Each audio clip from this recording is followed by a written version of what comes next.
نحمده ونصلي على رسوله الكريم اما بعد فاعوذ بالله من الشيطان الرجيم بسم الله الرحمن الرحيم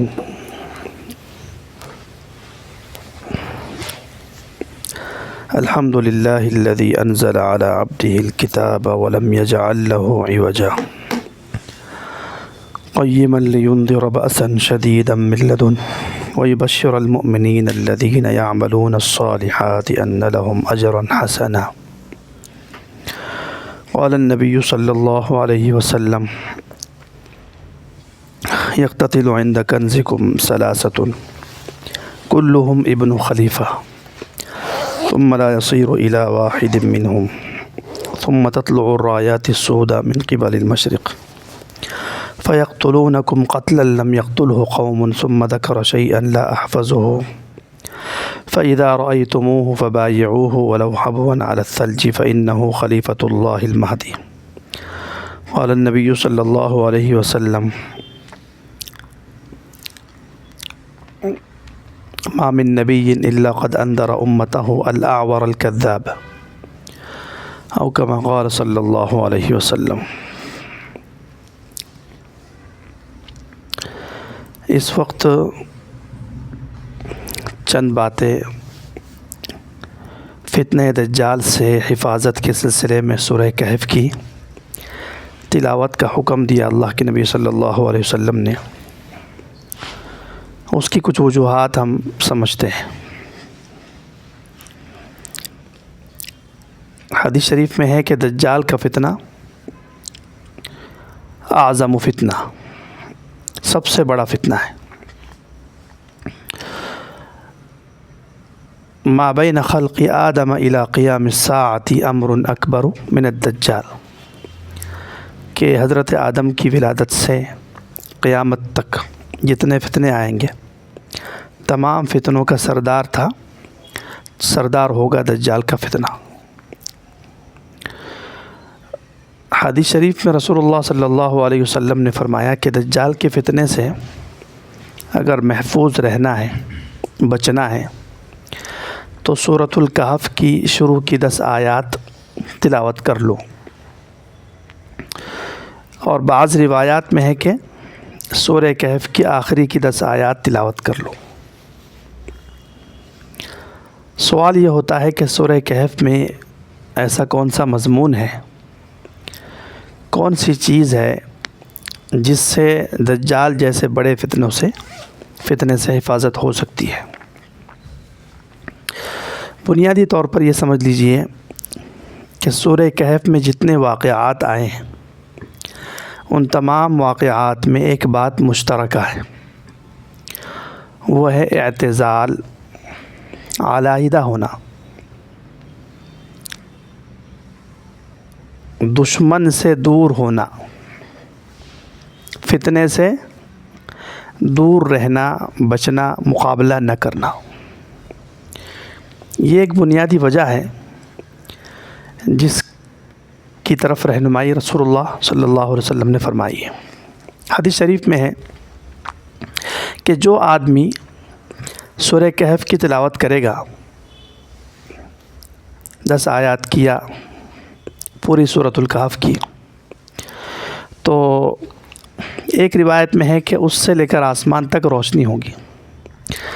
لیکن ایک روایت میں ہے فی ما بینہ ومن بیت العتیق، کہ جو آدمی سورہ کہف پڑھ رہا ہے وہ اس جگہ سے بیت اللہ تک ایک نور اور روشنی ہوگی. یہ روشنی اس کی حفاظت کرے گی دجال کے فتنے سے. سوال یہ ہے کہ اللہ کے نبی علیہ الصلوۃ والسلام نے یہ کیوں کہا کہ دجال کے فتنے سے حفاظت اس طور پر ہوگی کہ جو آدمی تلاوت کرے گا دجال کی آیات، اس آدمی کی اس مقام سے، اس جگہ سے لے کر بیت اللہ تک روشنی ہوگی. اس میں کیا راز ہے؟ کفر کو اللہ تعالیٰ نے ظلمات کہا ہے اور ایمان کو نور کہا ہے. جب روشنی ظاہر ہوتی ہے تو نور اور تاریکی اور اندھیرا چھٹ جاتا ہے، ہماری زبان میں اندھیرا بھاگ جاتا ہے۔ روشنی ایک ایسی چیز ہے جس سے اندھیرے بھاگ جاتے ہیں۔ اور دجال سے متعلق حدیث میں ہے کہ وہ جب بیت اللہ کے پاس جانا چاہے گا تو اس کے ہر راستے پر پہرا ہوگا نور کا، یعنی فرشتوں کا۔ وہ فرشتے اس دجال کو بیت اللہ کے اندر آنے نہیں دیں گے، اور بیت اللہ کے اطراف میں نور، بیت اللہ خود نور۔ تو جو آدمی سورہ کہف کی آیات کی تلاوت کر لیتا ہے، گویا کہ دجال کی جہاں انٹری نہیں ہے اس سے اس کا تعلق ہو گیا۔ یہاں سے میں اگر تلاوت کرتا ہوں تو یہاں سے میرا تعلق بیت اللہ سے ہو چکا ہے، گویا کہ میں اس جگہ اور ایریے میں داخل ہو گیا جہاں دجال داخل نہیں ہو سکتا۔ دجال وہاں کیوں نہیں داخل ہو سکتا؟ فرشتوں سے اس کو بچایا جاتا ہے، بیت اللہ کو۔ تو گویا کہ ہمیں بھی اللہ تعالیٰ نورانی مخلوقات سے دجال کے فتنوں سے بچائیں گے۔ ایک حکمت تو یہ۔ دوسرا یہ کہ سورۃ الکہف میں اللہ کے نبی صلی اللہ علیہ وسلم نے فرمایا کہ شروع کی 10 آیات پڑھ لو یا آخری کی 10 آیات پڑھ لو تو دجال کے فتنے سے حفاظت ہو جائے گی۔ اور حدیث میں ہے کہ جو آدمی ایک جمعۃ المبارک میں سورۃ الکہف پڑھتا ہے تو اگلے جمعہ تک اس کی حفاظت ہوتی ہے۔ تو ہم یہ سمجھنا چاہتے ہیں کہ دجال سے حفاظت کے لیے سورۃ الکہف کا ہی کیوں انتخاب کیا؟ اور بھی بہت ساری صورتیں ہیں اور بہت عظیم صورتیں ہیں، عظیم آیات ہیں قرآن میں۔ اس میں چونکہ شروع میں جو بات عرض کی، اعتزال کا درس ہے۔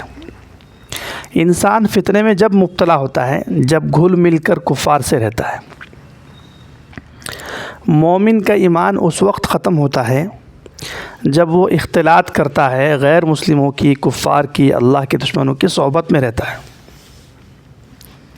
یہ صحبت ہی اس کو حق سے دور کر دیتی ہے اور فتنے میں مبتلا کر دیتی ہے۔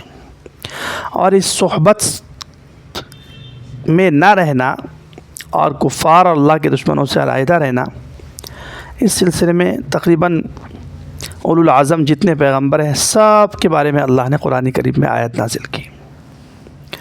مثلا حضرت ابراہیم علیہ السلام کے بارے میں سورۃ الممتحنہ میں ہے کہ انہوں نے مشرکین سے کہا انا براء منکم ومما تعبدون من دون اللہ، کہ اے مشرکو ہم تم سے بھی اور تمہارے معبودان باطلہ سے بھی بری ہیں، اور ہماری اور تمہاری جنگ ہے، ہم الگ ہیں تم الگ ہیں۔ اسے کہتے ہیں اعتزال، کفر سے الگ رہنا۔ جب آپ کفر سے ایک حد فاصل میں رہیں گے تو فتنے میں نہیں پڑیں گے۔ آج جو امت مسلمہ یا اہل عرب، جو نام کے اہل عرب رہ چکے ہیں، وہ ہمیں نظر آ رہا ہے کہ یہودیوں کا ساتھ دے رہے ہیں، حماس کے مجاہدین کا ساتھ نہیں دیتے ہیں۔ کیوں؟ اس لیے کہ انہوں نے کفار کو اپنے علاقوں میں بلا کر صحبت ان کی اختیار کر لی۔ یہودیوں کے ساتھ یہ ناچتے ہیں، گاتے ہیں، کھیلتے ہیں، کھاتے ہیں، کاروبار کرتے ہیں، لین دین کرتے ہیں، ان کے علاقوں میں سفر کرتے ہیں، جاتے ہیں، آتے ہیں۔ اس وجہ سے یہ سارا اکثر ممالک مسلمانوں کے فتنہ دجال کے چھوٹے فتنے میں پڑ چکے ہیں۔ اب کوئی بعید نہیں ہے کہ دجال کے ساتھ بھی یہی رویہ ان کا ہوگا، اس لیے کہ فتنے کے سے بچنے کا اصول کیا؟ اعتزال، علیحدہ ہونا۔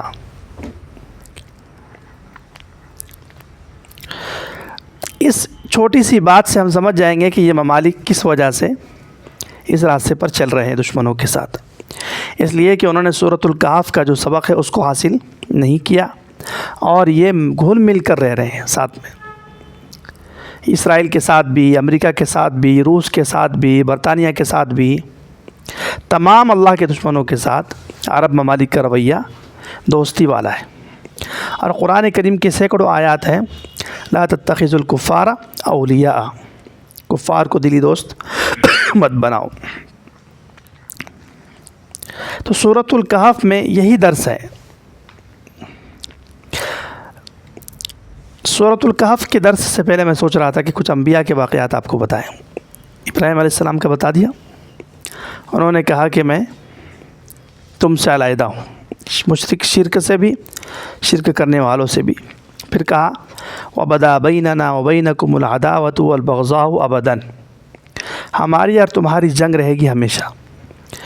حَتَّى تُؤْمِنُوا بِاللَّهِ وَحْدَهُ, ایک شرط پر ہماری تمہاری صلح ہو سکتی ہے, ایک شرط پر ہم تم مل کر رہ سکتے ہیں.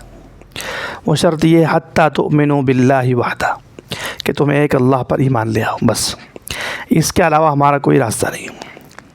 یہاں تک کہ جب مشرکین نے پریشان کیا تو ابراہیم علیہ السلام نے ہجرت کر لی. فرمایا انی مہاجر الی ربی سیہدین, کہ میں اپنے رب کی طرف ہجرت کر رہا ہوں. تو عراق کے علاقے میں تھے, وہاں سے ہجرت کر کے شام چلے گئے, کفر سے علیحدہ ہو گئے.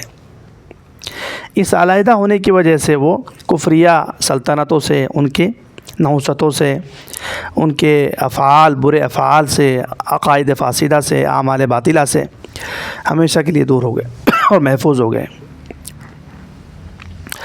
اسی طرح حضرت موسیٰ علیہ السلام نے بھی کہا فَاعْتَزِلُونَ, سورہ زخرف میں ہے کہ میں علیحدہ ہو جاتا ہوں تم سے. وَأَعْتَزِلُكُمْ وَمَا تَدْعُونَ مِن دُونِ اللَّهِ, یہ حضرت ابراہیم کا مقولہ ہے. حضرت موسیٰ کی بھی یہی بات. حضرت عیسیٰ علیہ السلام نے بھی علیحدگی اختیار کر لی. تو یاد رکھیے, فتنوں سے بچنا ہے تو فتنوں سے بچنے کے لیے سورہ کہف کا جو اصول ہے وہ ہے اعتزال, علیحدہ رہنا. حضور پاک صلی اللہ علیہ وسلم نے بھی جب نبوت نہیں ملی تھی, نبوت ملنے سے 2-3 سال پہلے سے غار میں جا کر غار حرا میں علیحدگی اختیار کرنا شروع کرتی تھی. کفرستان تھا, دارالکفر تھا, سارے مشرکین تھے, اللہ کے باغی دشمن تھے. تو آپ علیہ السلام اپنے آپ کو وہاں سے نکال کر کہاں جاتے تھے؟ غار سے. تو غار سے شروع ہوا دین, یعنی دشمنان اسلام اور ان کے دارالکفر سے علیحدہ ہو کر شروع ہوا ہے. اور ان غاروں سے گزرتا یہ افغانستان کے غار تک پہنچا. اسی سے آپ کو یہ بھی معلوم ہو جائے گا کہ آپ علیہ السلام نے, اہل عرب بھی تو بہت سارے ہیں, سعودیہ ہے, کویت ہے, بحرین ہے, یمن ہے, مصر ہے, لیبیا ہے, لبنان ہے, فلسطین ہے. کتنے ممالک ہیں؟ 8 ممالک تو خلیج کے ہیں, ان کے خلیج عرب کہتے ہیں. ان ممالک سے امام مہدی کی لشکر کا وعدہ نہیں فرمایا اللہ کے نبی نے. اللہ کے نبی نے فرمایا کہ خراسان سے سیاہ جھنڈوں کا لشکر آئے گا. ان کے اندر کیا خصوصیت ہے جو اہل عرب میں بھی نہیں ہے؟ وہ خصوصیت یہی ہے کہ یہ پہاڑ والے ہیں اور یہ دشمنوں سے دور رہنے والے ہیں اور دشمنوں سے جنگ کرنے والے ہیں, دشمنوں سے مقابلہ کرنے والے ہیں. دشمنوں کی تہذیب, ان کی ثقافت, ان کا کلچر, ان کی معاملات, ان کی ٹیکنالوجی, اس سے دور رہتے ہیں.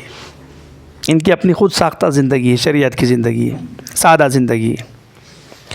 تو اللہ کے نبی علیہ السلام نے یہ جو حکم فرمایا, یہ جو بشارت دی کہ خراسان سے سیاہ جھنڈوں کا لشکر آئے گا, اس کی کیا وجہ؟ اعتزال, دشمن سے, کفر سے اور دارالکفر سے الگ ہونا. چنانچہ اللہ کے نبی علیہ السلام نے جب مکہ میں اعلان نبوت فرمایا تو 5 سے 6 سال کے بعد علیحدگی کا اعلان ہوا. چھوٹی ہجرت ہوئی حبشہ کی طرف, ایک ہجرت ہوئی. اس کے بعد اور مظالم جب بڑھنے لگے تو پھر دوسری ہجرت ہوئی حبشہ کی. پھر جب بہت ہی انتہا ہو گئی تو فرمایا اللہ کے نبی کو آپ بھی اب یہاں سے اعتزال کر لو, چلو یہاں سے علیحدہ ہو جاؤ. کفرستان کو چھوڑنے لگایا. وہاں حالانکہ بیت اللہ تھا. آج کل جیسے لوگ کہتے ہیں کہ بھئی وہاں مسلمان نہیں رہیں گے تو وہاں نمازیں کون پڑھے گا, وہاں بیت اللہ کا گھر ہے, ویران ہو جائے گا. آپ بتائیے بیت اللہ سے بڑھ کے کوئی اللہ کا گھر ہے؟ اس کو 10 سال تک ویران کیا کہ نہیں کیا؟ ایمان اور عقیدہ بچانا اس سے اہم ہے مسجد کو ویران کرنے سے. جان بچانا اس سے اہم ہے. بعد میں آپ ہمیشہ کے لیے آباد کر دیا آپ نے، 10 سال علیحدہ ہو گئے، اس کو ویران کیا مجبوری میں، اور ہجرت کر کے مدینہ چلے گئے، اور 10 سال کے عرصے میں تیاری فرمائی، جہاد فرمایا، فتوحات حاصل کی، اور پھر ہمیشہ کے لیے بیت اللہ کو آباد کر دیا، اور ایسا آباد کیا کہ وہ فتنوں سے اور کفر سے دور ہو گیا۔ اس کو بولتے ہیں آباد کرنا۔ اس کو آباد کرنا نہیں بولتے کہ اوپر تمہارے سر پہ کفر کی حکومتیں ہوں اور آپ جا کے اللہ اللہ کر رہے ہو مسجدوں میں۔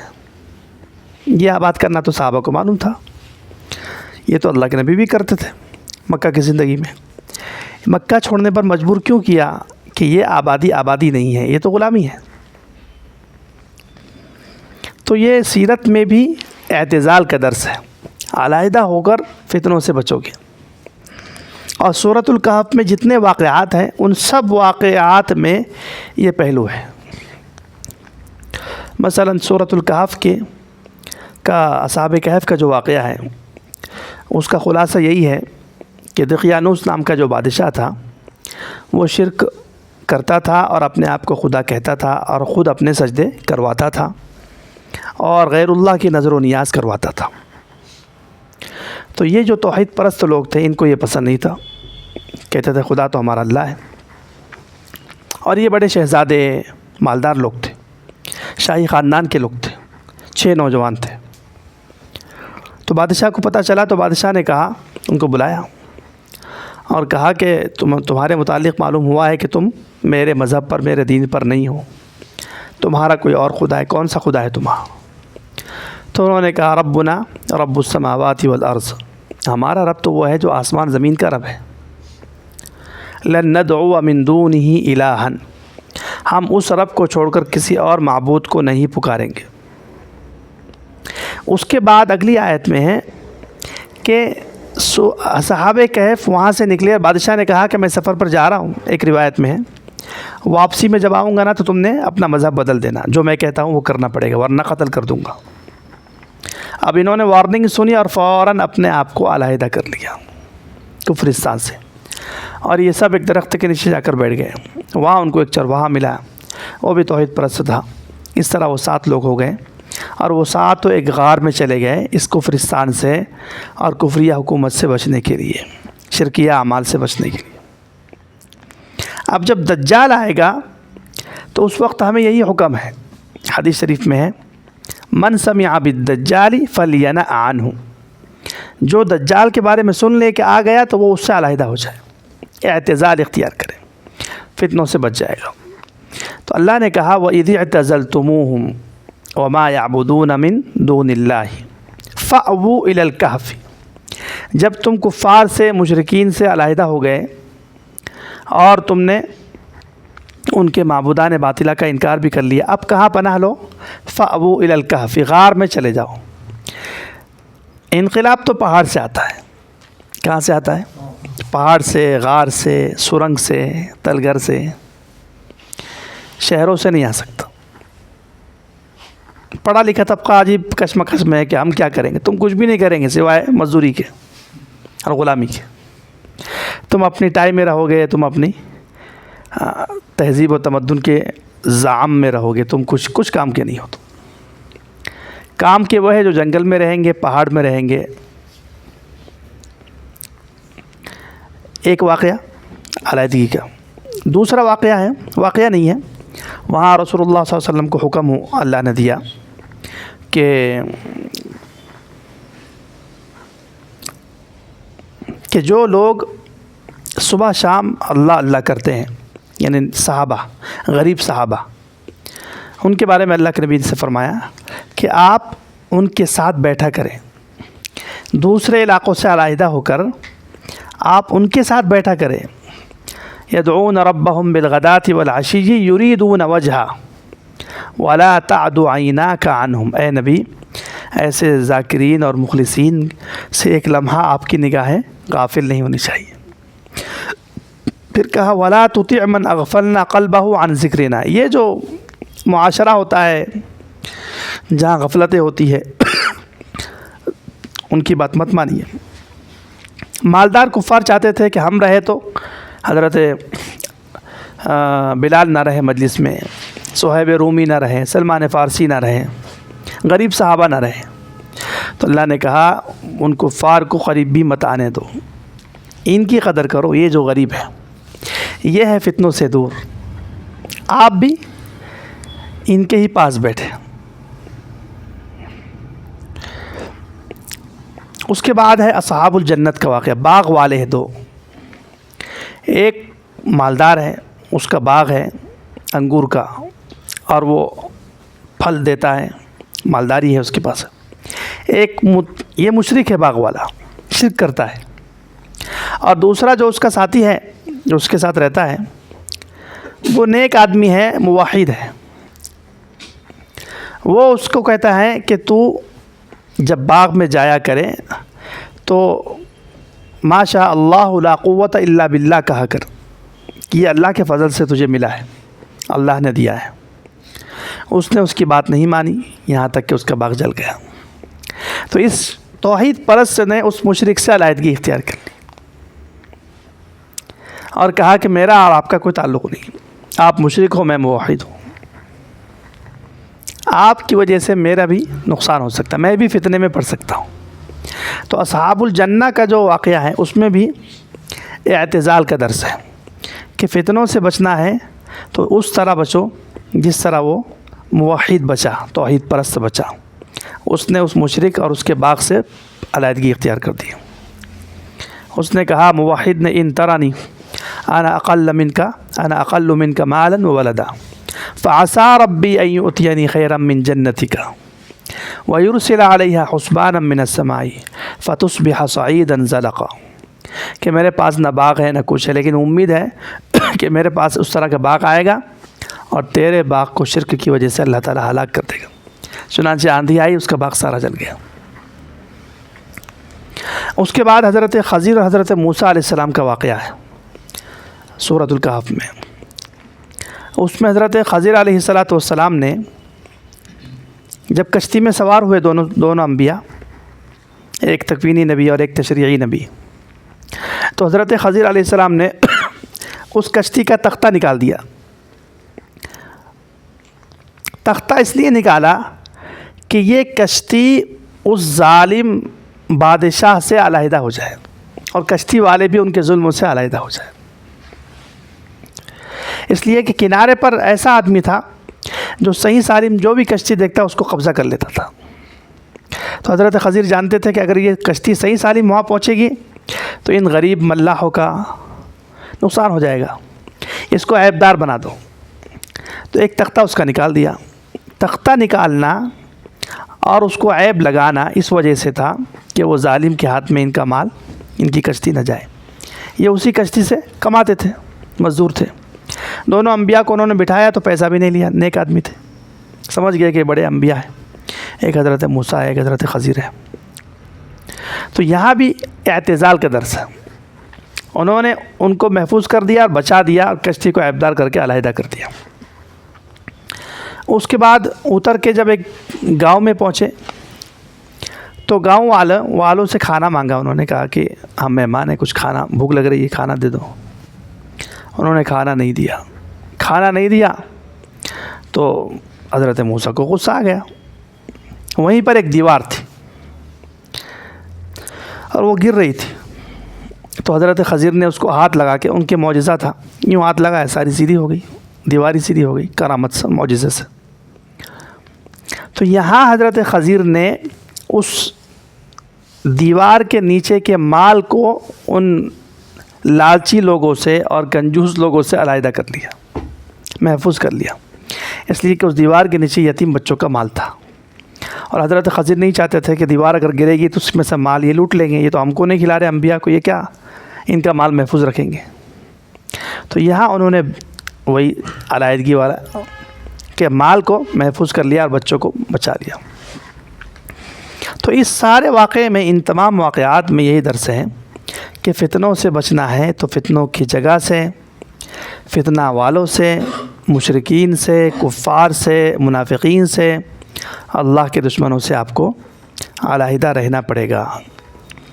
حضرت ذوالقرنین کا واقعہ بھی وہی ہے آگے کہ حضرت ذوالقرنین ایک جگہ پہنچے ایسی قوم کے پاس کہ وہ بات ان کی سمجھ نہیں آ رہی تھی، لا یکادون یفقہون قولا، ان کی زبان کچھ الگ تھی، ان کی کچھ الگ تھی، لیکن انہوں نے شکایت کی ترجمان کے واسطے سے کہ یہاں پر ایک یاجوج ماجوج کی ایک قوم ہے، وہ آتی ہے، وہ ہم پر ظلم کرتی ہیں، آپ کچھ ایسا آر لگا دے کہ ہمارا ان کا اعتزال ہو جائے، کیا ہو جائے، ہم ان کے فتنے سے محفوظ ہو جائیں۔ تو حضرت ذوالقرنین نے تانبا پگھلایا اور اس کو بہت دھونی دی، آگ لگائی، لوہا منگوایا، اور وہ سارا پروسیس کر کے تمام کام کر کے ایک لمبی سی دیوار بنا کے ان کو الگ کر دیا، مومن الگ، کافر الگ، دار الاسلام الگ، دار الکفر الگ۔ یہی تو اعتزال کا درس ہے حضرت ذوالقرنین کے واقعے میں۔ اور آگے پھر یاجوج ماجوج کا جو واقعہ ہے اس میں بھی یہی درس ہوگا کہ حضرت عیسیٰ علیہ السلام کے دور میں یاجوج ماجوج جب آئیں گے تو اللہ تعالی حضرت عیسیٰ سے فرمائیں گے کہ تم مسلمانوں کو لے کر کوہ طور کے پہاڑ پر جا کے اعتزال کر لو، علیحدہ ہو جاؤ ان کے فتنے سے اگر بچنا ہے تو۔ حضرت عیسیٰ علیہ السلام یاجوج ماجوج کے فتنے سے بچنے کے لیے اپنے ساتھ کے سارے مسلمانوں کو کوہ طور کی پہاڑی پر لے جائیں گے، اور وہ پہاڑی ان کے معجزے سے بڑی ہو جائے گی اور وہ اندر چھپ جائیں گے۔ یہ کیا ہے؟ یہ اعتزال، علیحدہ ہونا، دشمنوں سے، فتنوں سے، کفرستان سے، کافروں سے، منافقین سے، اللہ کے باغیوں سے، تو وہ سارے محفوظ ہو جائیں گے۔ پھر ان کی دعا سے اللہ تعالیٰ اس فتنے کو ختم فرمائیں گے۔ تو پتہ چلا کہ سورۃ الکہف میں جتنے واقعات ہیں وہ سارے واقعات اس بات کی طرف اشارہ کر رہے ہیں کہ جو آدمی دجال سے محفوظ ہونا چاہتا ہے وہ فتنوں سے اور فتنوں کے مقامات سے اپنے آپ کو علیحدہ کر لے، اور دجال جب آئے گا تو آدمی دجال کا سامنا اگر کرے گا تو فتنے میں پڑے گا۔ حدیث شریف میں ہے کہ کچھ لوگ دجال سے مناظرہ کرنے جائیں گے، بحث کرنے جائیں گے، مقابلہ کرنے جائیں گے، اس خیال سے کہ ہم بڑے پکے مومن ہیں۔ تو حدیث میں ہے کہ فَيَأْتِيهِ بِالشُّبْهَاتِ، کہ وہ ان کے سامنے ایسی ایسی کرامت اور ایسی ایسی کرشماتی باتیں کرے گا کہ ان مولویوں یا جو بھی لوگ ہوں گے، وہ نیک لوگ ہوں گے، پتہ نہیں مولوی ہوں گے کون ہوں گے، ان کے دلوں میں شکوک شبہات پیدا ہو جائیں گے، یہاں تک کہ وہ دجال کے ہی پیروکار بن جائیں گے۔ تو دجال کے فتنہ، ابھی دجال نہیں آیا، دجال کے آنے سے پہلے یاد رکھو دجالی جو نظام ہے اس سے بڑا فتنہ ہے۔ دجال کا تو بہت بڑا فتنہ ہے ہی، لیکن اس سے پہلے کی جو یہ اس وقت کے فتنے ہیں وہ اس سے خطرناک ہے، اس لیے کہ اس وقت دجال چونکہ ابھی آیا نہیں ہے نا، تو فتنے میں کی تمیز نہیں ہو پا رہی ہے کہ کون سا فتنہ ہے کون سا نہیں ہے، تو زیادہ لوگ آج شکار ہو رہے ہیں۔ تو ایسے دور میں اللہ کے نبی علیہ السلام نے دو باتیں فرمائی ہیں۔ ایک تو میں نے تفصیل ذکر کر دی کہ سورۃ الکہف کا پہلا رکوع اور آخری رکوع کیوں پڑھنا ہے، اس رکوع میں اور سورۃ الکہف، ساری سورۃ الکہف میں یہی مضمون ہے کہ آپ کفرستان سے علیحدہ ہو جائیں۔ تو پتہ چلا کہ جو مکس علاقوں میں رہیں گے، جو دارالکفر میں رہیں گے، جو مغرب میں رہیں گے، جو یورپ میں رہیں گے، یا جو سعودیہ میں بھی رہیں گے، جو کہیں بھی رہیں گے، ایسے علاقے میں جہاں دجالی نظام ہوگا تو ان کے ایمان کی کوئی گارنٹی نہیں ہے۔ اور پہاڑ میں جو رہیں گے، مجاہدین کے ساتھ رہیں گے، مقابلہ کرنے والوں کے ساتھ رہیں گے، دجالی نظام سے دور رہیں گے، تو وہ فتنوں سے محفوظ رہیں گے۔ حدیث شریف میں ہے کہ یوشک اللہ یکون مال المسلم، یوشک ان یکون مال المسلم غنم، کہ قیامت سے پہلے مسلمان کا مال ایسی بکریاں ہوگی کہ یتبع بہا شعف الجبال، ان بکریوں کے ذریعے سے وہ پناہ پکڑے گا اور پہاڑ کی چوٹیوں میں جا کر رہے گا، ومواقع القطر، اور تنگ علاقوں میں، بارش کے مقامات میں، کھلی فضا میں وہ رہے گا۔ یفر بدینہ من الفتن، فتنوں سے بچنے کے لیے وہ اپنے دین کو محفوظ کرنے کے لیے ایسے علاقوں کو منتخب کرے گا، ایسا آدمی دجال کے فتنے سے محفوظ رہے گا۔ اور دوسرا وہ آدمی جو اپنے گھوڑے کی لگام پکڑ کے میدان جہاد میں جائے گا، اور تیسرا وہ آدمی جو مکہ میں رہے گا، مدینہ میں رہے گا، یا پھر امام مہدی کے ساتھ بیت المقدس میں رہے گا۔ تو دجال کے فتنے سے بچنے کے لیے ہمیں سورۃ الکہف کی تلاوت کرنا ہے۔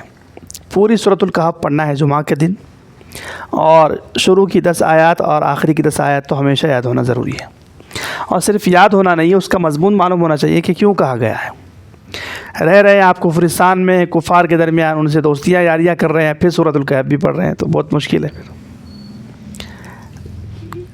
پھر بھی محفوظ ہو سکتے، لیکن گارنٹی کوئی نہیں ہے۔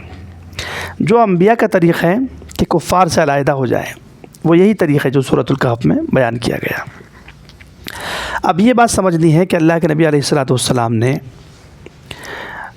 رایات السود، کالے جھنڈوں کی بشارت دی ہے، جو امام مہدی رضی اللہ تعالی عنہ کے لیے راستہ ہموار کریں گے۔ دوسرے ممالک کا حکم نہیں فرمایا، دوسرے پیلے کالے جھنڈے بہت ہیں دنیا میں، لیکن فرمایا کہ تخرج من خراسان رایات سود، خراسان سے کالے جھنڈے نکلیں گے، لا یردها شیء، دنیا کی کوئی طاقت انہیں روک نہیں سکے گی، حتی تنصب بایلیا، وہ جا کر بیت المقدس میں گاڑ دیے جائیں گے۔ اب کالے جھنڈے والے، ان کی ایک صفت تو میں نے عرض کر دی کہ وہی ہے جو صحابہ کی تھی اور جو اصحاب کہف کی تھی، کہ انہوں نے پہاڑوں سے پہلے مقابلہ کیا روس کا سپر پاور کا، ان کے ساتھ سکونت اختیار نہیں کی، مل جل کر رہے نہیں، ان کو بھگا دیا۔ اس کے بعد امریکہ اور اس کے 47-50 ممالک کے ساتھ مقابلہ کیا، یہ بھی مقابلہ پہاڑوں سے ہوا ہے۔ اب قرآن کریم میں ہے کہ جب یہودی پوری دنیا سے سمٹ کر بیت المقدس میں چلے جائیں گے، تو اللہ تعالیٰ ان پر ایک سخت قسم کی جنگجو قوم کو مسلط کریں گا، اولی بأس شدید، فجاسو خلال الدیار، سخت جنگجو ہوں گے اور وہ بیت المقدس کے گھروں میں یہودیوں کو نکالنے کے لیے داخل ہو جائیں گے۔ اس کا تعلق ہے کالے جھنڈوں سے۔ آپ بتائیے، سعودیہ اولی باسن شدید ہے، سخت جنگجو ہے، کویت ہے، بحرین ہے، قطر ہے، ان کے سب کے تو کہیں نہ کہیں امریکہ کی فوجیں ان کے ساتھ لگی ہوئی ہے۔ تو سخت جنگجو کون سی قوم ہے؟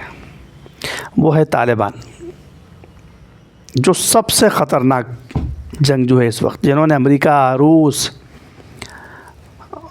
یعنی بڑے سرغنوں کو انہوں نے نمٹا دیا ہے۔ اب وہی سوال کہ ان کا تو جھنڈا کالا ہے، کالا نہیں ہے، سفید ہے، اور اللہ کے نبی نے کہا تخرج من خراسان رایات سود، کہ خراسان سے کالے جھنڈے نکلیں گے، اور ان کا جھنڈا کون سا؟ سفید ہے۔ تو وہ یاد رکھیے کہ جنگ کے دوران جب کامل فتح نہ ہو جائے تب تک کہ جھنڈا سفید ہوتا تھا اللہ کے نبی کا، اور جب جزیرۃ العرب فتح ہو گیا اور فتح مکہ ہوا، جب جھنڈا کالا تھا۔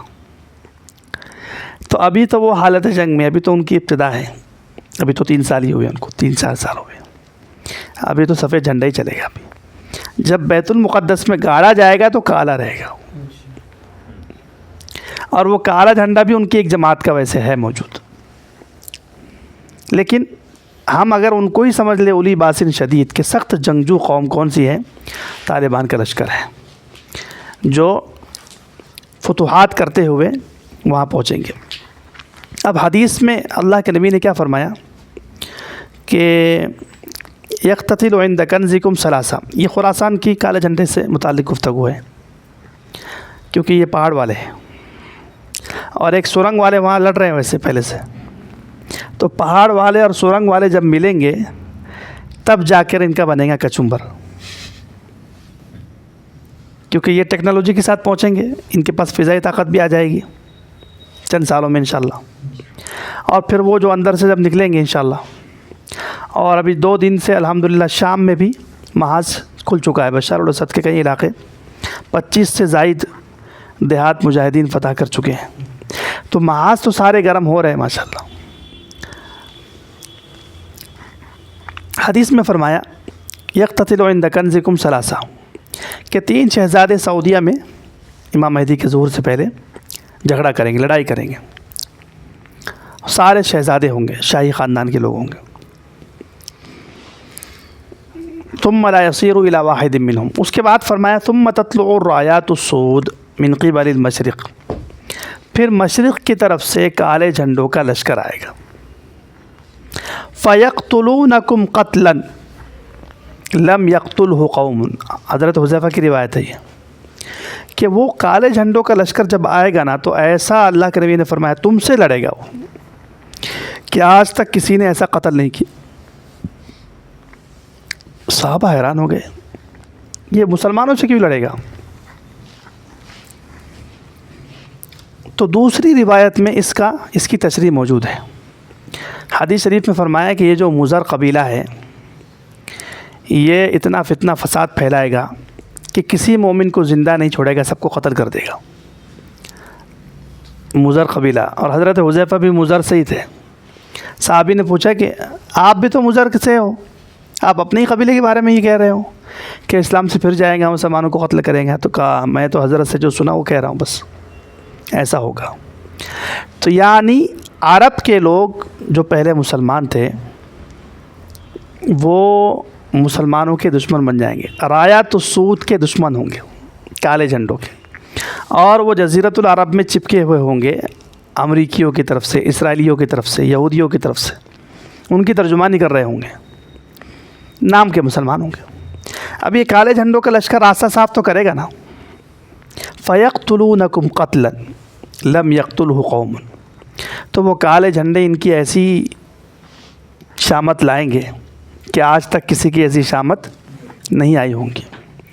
پھر فرمایا جب وہ سب کو ختم کر دیں گے تو اللہ کے نبی نے فرمایا فَإِذَا رَأَيْتُمُوهُ فَبَايِعُوهُ وَلَوْ حَبْوًا عَلَى الثَّلْجِ، جب تم ان کالے جھنڈوں کو دیکھو تو ان کی بیعت کر لینا، چاہے ان تک پہنچنے کے لیے برف کی سلے ہو اور اس پر سے تمہیں گھسٹ کر جانا پڑے، سخت برفانی علاقوں سے گزرنا پڑے، اور دنیا کی ایک طاقتیں تم سے ویزا چھین لیے، پاسپورٹ چھین لے، تمہیں جانے نہ دے، پھر بھی تم نے جانا ہے وہاں پہ.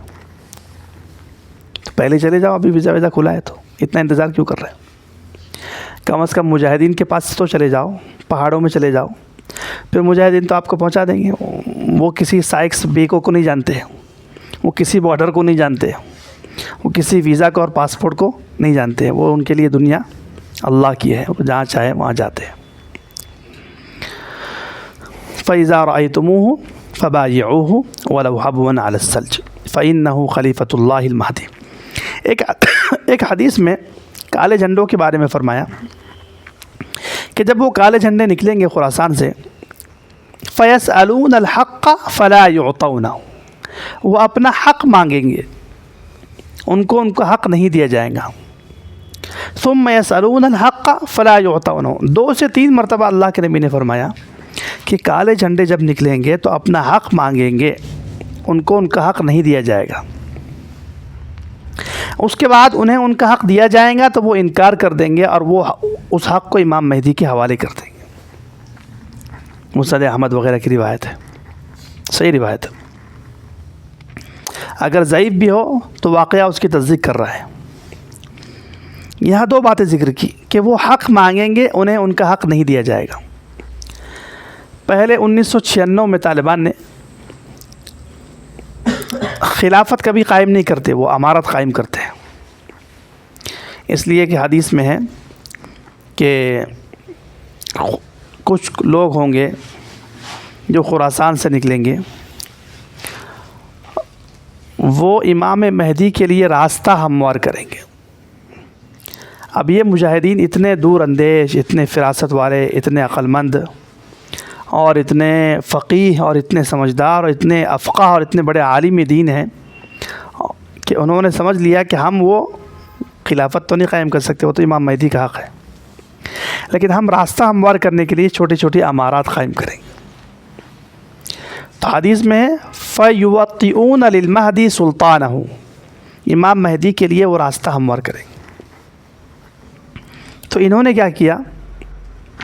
فَيَسْأَلُونَ الْحَقَّ، 96 میں امارت اسلامیہ قائم کی جو 2001 تک چلتی رہی. اس کے بعد امریکہ کے فرشتے اڑائے گئے اور اس کے معیشت کے 2 ٹاور گرائے گئے اور اس کو دنیا میں بھگا بھگا کے مقروض کر کے مارنا تھا، تو پھر وہ اس بہانے سے امارت اسلامیہ میں افغانستان میں آ گیا۔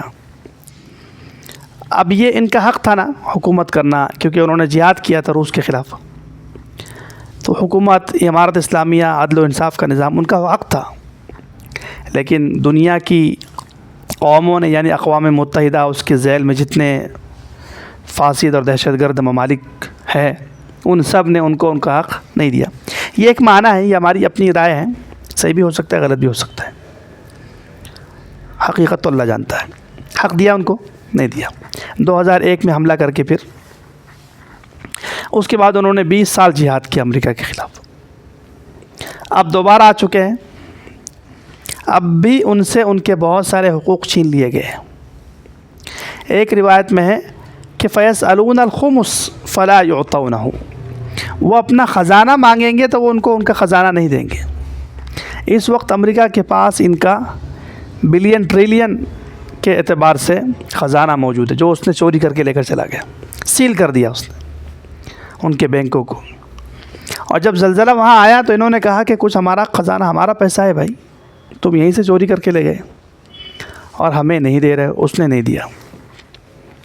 فَيَسْأَلُونَ الْحَقَّ فَلَا يُعْطَوْنَهُ۔ اور اس وقت ان کے جو احکامات نافذ ہوتے ہیں، پردے کے احکامات، شرعی نظام کے احکامات، حدود اور قصاص، یعنی چور کے ہاتھ کٹتے ہیں یا قاتل کو قتل کیا جاتا ہے قصاص میں شرعاً، یا شرعی پردے کا حکم ہوتا ہے، عورتوں سے وہ کہتے ہیں کہ گھر میں رہو، تو یہ آ جاتے ہیں دوڑ کے اقوام متحدہ کے جواری سٹے باز لوگ اور یہ فاسد دہشت گرد لوگ، کہتے ہیں کہ بھئی تم یہ سب کام کیوں کر رہے ہو۔ ابھی ٹرمپ جب جیت کر آیا تو اس نے ایک دفعہ اعلان بھی کیا کہ میں دوبارہ افغانستان جاؤں گا۔ تو 2 سے 3 مرتبہ ایسا ہوگا کہ انہیں ان کا حق نہیں دیا جائے گا۔ بالآخر وہ بیزار ہو جائیں گے اور پھر وہ جنگ کرتے ہوئے اس حق کو کس کے حوالے کریں گے؟ امام مہدی رضی اللہ عنہ کے حوالے کریں گے۔ یعنی یہ زمین پر آ گئے، مضبوط ہو گئے رایات السود کالے جھنڈے والے، اب یہ نکلیں گے بھی، حق مانگتے رہیں گے، انہیں ان کا حق نہیں دیا جائے گا، اس لیے کہ جب ان کو ان کا حق ملے گا تو یہ جو امریکہ اور یہودیوں کے شراب کے اڈے تو ختم ہو جائیں گے، زناکاری ختم ہو جائے گی، بے حیائی ختم ہو جائے گی، جمہوریت کا کفریہ نظام ختم ہو جائے گا، تو امریکہ اور دوسرے یورپ کے لوگ کیسے برداشت کر سکتے اس کو؟ اس لیے وہ اس کو برداشت نہیں کر سکیں گے۔ تو پتہ یہ چلا کہ امام مہدی کا سے پہلے جو لشکر آنے والا ہے خراسان کا کالے جھنڈوں کا، وہ بھی فتنوں سے دور اور کفریہ نظام سے دور اور سیٹلائٹ کے فتنے سے دور اور کفر کی طاقتوں سے دور رہنے کی وجہ سے امام مہدی کا ہم رکاب بنے گا، ان کا ساتھی بنے گا۔ ورنہ اہل عرب کافی مالدار بھی ہے، کافی طاقتور بھی ہے، لیکن جنگ ان کو نہیں آتی اور وہ کفار کے ساتھ گھلے ملے ہوئے، اور کفر ان کے اندر رچ بس گیا ہے، ایمان ان سے ختم ہو گیا ہے۔ تو 2 اصول معلوم ہوئے کہ دجال کے فتنے سے بچنے کے لیے ایک تو علیحدگی اختیار کرنا، اور دوسرے دجال کے ظہور سے پہلے کالے جھنڈوں کے لشکر میں جانا۔ اللہ کے نبی نے فرمایا، ایک روایت میں تو ہے کہ جو اس جھنڈے میں ان کے ساتھ شامل نہیں ہوگا تو وہ نافرمان شمار ہوگا، فاسق شمار ہوگا، اس لیے ان کے ساتھ جانا اور انہیں ان کا حق دلانے کی کوشش کرنا، دنیا میں جہاں کہیں انہیں حق ملنے کی امید ہو۔ تو ایک جگہ تو انہوں نے اپنا حق لیا ہے تھوڑا بہت، لیکن ابھی ان کا بہت سارا حق باقی ہے۔ تو دجال کے فتنے سے بچنے کے لیے آپ علیہ الصلوۃ والسلام نے اپنی حدیث میں سورۃ الکہف کا ذکر فرمایا کہ کیوں سورۃ الکہف پڑھنا ہے، اس کی تھوڑی سی ہم نے وجوہات سمجھنے کی کوشش کی۔ اللہ تعالی ہم سب کو دجال کے فتنوں سے محفوظ فرمائے۔ وآخر دعوانا الحمدللہ۔